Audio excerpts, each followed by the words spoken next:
नमस्कार, news for nation देख रहे हैं आप। मैं हूं आपके साथ रश्मि। आरजेडी के पूर्व विधायक और एक आईएएस ऑफिसर पर दुष्कर्म का आरोप लगा है। बता दें कि 2 दिन पहले ये मामला सुर्खियों में आया था, जब एक महिला सामने आकर ये बताती है कि आरजेडी के पूर्व विधायक ने उनके साथ दुष्कर्म किया है। इतना ही नहीं, इस पूरे मामले में आईएएस ऑफिसर का नाम भी लिया जाता है। हमने आपको वो भी तस्वीरें दिखाई थी जब हमारे संवाददाता ने सीधे उस महिला से बातचीत की थी और उस महिला ने अपने पक्ष को सामने रखा था। ऐसे में अब इस पूरे मामले को लेकर परिवाद दायर कर दिया गया है। बता दें कि इससे पहले भी उस महिला की तरफ से केस दर्ज करने की बात कही गई थी। दर दर वो भटकी भी थी, जिसके बाद अब आखिरकार इस पूरे मामले को लेकर परिवाद दायर हो चुका है।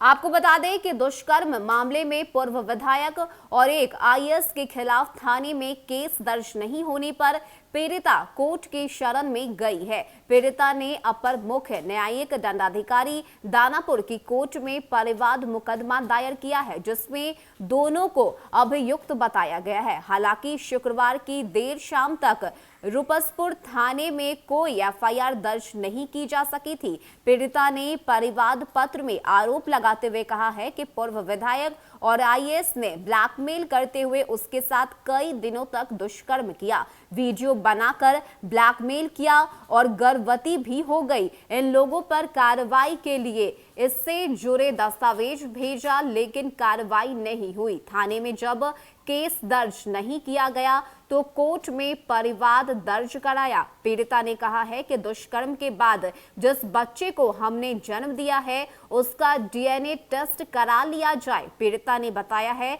कि दुष्कर्म के बाद जब मैं थाने में मामला दर्ज कराने लगी तो पूर्व विधायक ने अपने नौकर से सिंदूर मंगवाया और मांग भरते हुए कहा कि आज से तुम मेरी पत्नी हो, मैं जल्द अपनी पत्नी से तलाक ले लूंगा और तुमसे शादी कर लूंगा। इस तरह से झांसे में लेकर पूर्व विधायक ने दिल्ली के एक इंस्टीट्यूट में मेरा दाखिला दिला दिया और वहां शिफ्ट करवा दिया। तो ये जो आरोप है वो उस महिला की तरफ से लगाए गए हैं, जिसमें पूर्व विधायक का नाम सामने आया है। इतना ही नहीं, एक आईएएस ऑफिसर का नाम भी सामने आ रहा है। बता दें कि पहले उस महिला की तरफ से थाने में केस दर्ज कराने की बात कही गई थी। हालांकि वो थाने भी पहुंची, जहां पर मामला दर्ज नहीं हुआ और आखिरकार उसने कोर्ट का दरवाजा खटखटाया। बता दें कि कोर्ट में अब उस महिला की तरफ से परिवाद दर्ज कराया गया है, जिसमें पूर्व विधायक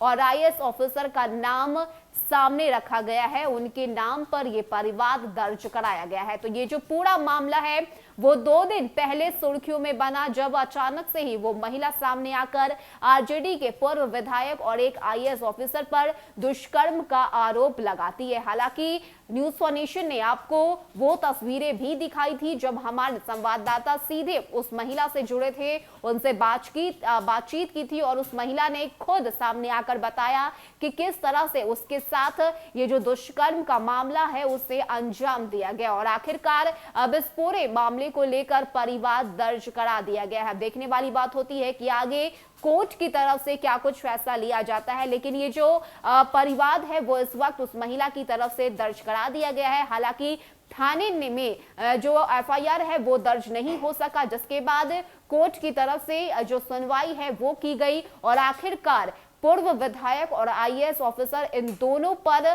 परिवाद दर्ज हो चुका है। फिलहाल के लिए इतना ही। ज्यादा अपडेट के लिए आप बने रहिए न्यूज फॉर नेशन के साथ। नमस्कार।